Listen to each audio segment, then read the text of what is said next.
The game I'm going to be discussing is called Fortnite. It's a popular game with young people that involves collecting resources, including weapons, and trying to defeat other players in battle to be the last player standing. Right now, players are all jumping off of the bus to the different battlegrounds, and they're going to begin play. So this first element here actually shows an important element of manipulation and customization.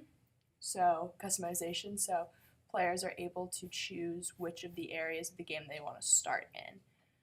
This is completely up to the player and allows a certain level of individuality in how they're about to start playing the game. So to fast forward here, you see our character, which is this woman right here, begin to drop down to her part of the map. I'll pause for a moment and point out this avatar. This shows another important element that James Gee pointed out called identity. So players are able to identify with the avatar, know who they are, and develop a certain level of agency because of this character. Our player now is beginning to explore one of the many different locations on this map. Here she's using an axe, the weapon she started with, to break down the house. You can see here that she's uncovering different resources, so one of which is a piece of wood. Wood and other materials in this game are used to build, and here are different bullets, so as the player will uncover more weapons, they can utilize the bullets that they uncovered earlier in the game in order to battle other players.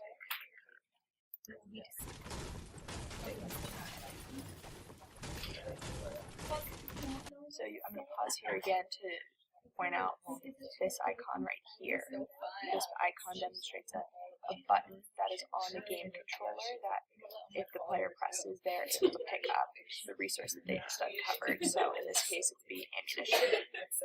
This refers back to the James Gee principle of just-in-time information. So as a player progresses to a certain point of the game, they're prompted with the information then, as opposed to reading the information earlier and then having to remember it later on. This allows the players to move through the game and explore without being bogged down by excessive directions. This is fairly simplistic. Something that Fortnite does without creating any levels is creating a system of well-ordered problems. Our player has already collected a bunch of resources, especially other weapons, that now allow them to proceed to the next phase of the game, which is when they're going to encounter other players and have to kill them in order to be the last player standing. The reason that this is a well-ordered problem is because typically when players meet other players and they're able to kill them, the players that they meet are usually of a lesser skill level. The violence in this game, as seen here, is of particular concern because, as we just watched, there is no blood, there's no focus on where the person's body is after your player kills them. So in a way, it kind of desensitizes a child towards violence, and it uses violence as the means of progression in a game. So for younger kids, this could be a bit of an area of concern because they're not understanding the gravity of their actions. However, for older kids, this is a little bit more suitable of a game.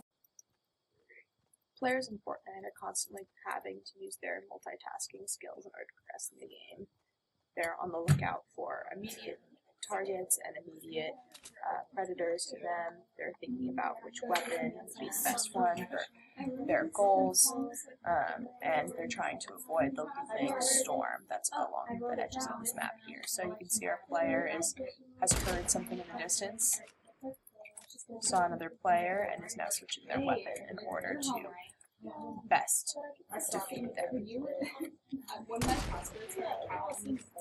So kind of like the child development and digital context chapter said, action games are actually really beneficial in multitasking context because players are using a lot of different sensory stimuli, sight, hearing, advanced thought processing, which is all seen here in Fortnite. The players having to think about a lot of different elements at once, and they need to do all of these things in order to be the last player standing.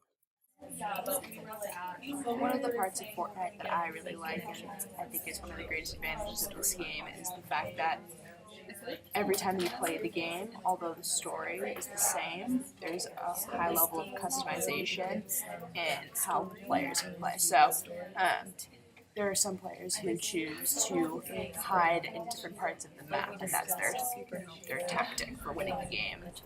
While others really want to eliminate the most players in order to succeed in the game.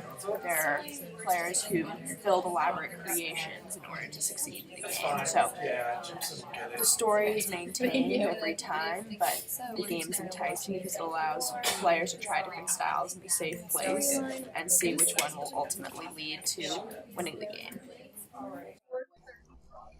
Although the violence in this game is relatively tame, all things considered, the fact that there is still a high level of violence and deliberate goal of violence in this game makes me think, as a child development expert, that the age rating of 12 should be maintained, if not raised to be more like 13 or 14, so that kids can understand what's happening in the game and can better regulate their behaviors if violence is going to lead to an increase in sense of aggression or other sort of maladaptive behaviors.